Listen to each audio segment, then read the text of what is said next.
La louange est à Allah, le Seigneur des mondes, et que Allah élève davantage les degrés et les grades du prophète Mohammed. Quand le messager éminent, sallallahu alayhi wa sallam, est arrivé avec son compagnon Abu Bakr as-Siddiq à Yathrib, Médine illuminée, les croyants parmi ses habitants sont sortis pour accueillir l'arrivée du prophète noble et son compagnon fidèle. Les Ansar ont considéré leur arrivée et l'arrivée des compagnons comme étant une source d'espoir et de bénédiction.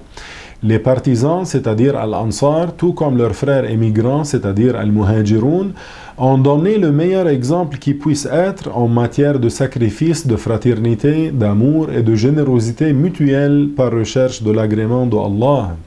L'islam les a rassemblés, leur croyance les a unifiés et le prophète alayhi salatu wassalam a uni leur cœur comme s'il s'agissait d'un seul homme, de façon à ce que ni l'avidité ni l'attachement à la vie d'ici-bas ne puissent les séparer et que ni la jalousie ni la haine ne puissent les éloigner les uns des autres.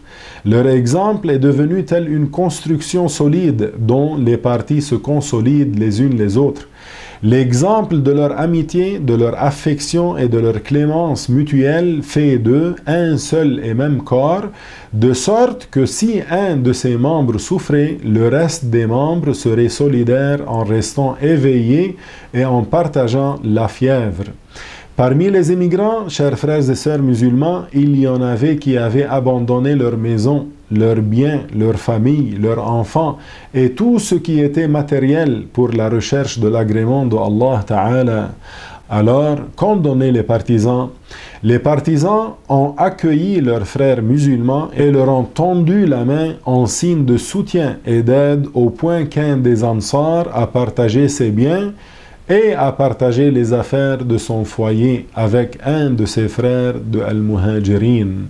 Certes, les croyants sont des frères, walhamdulillahi rabbil alamin.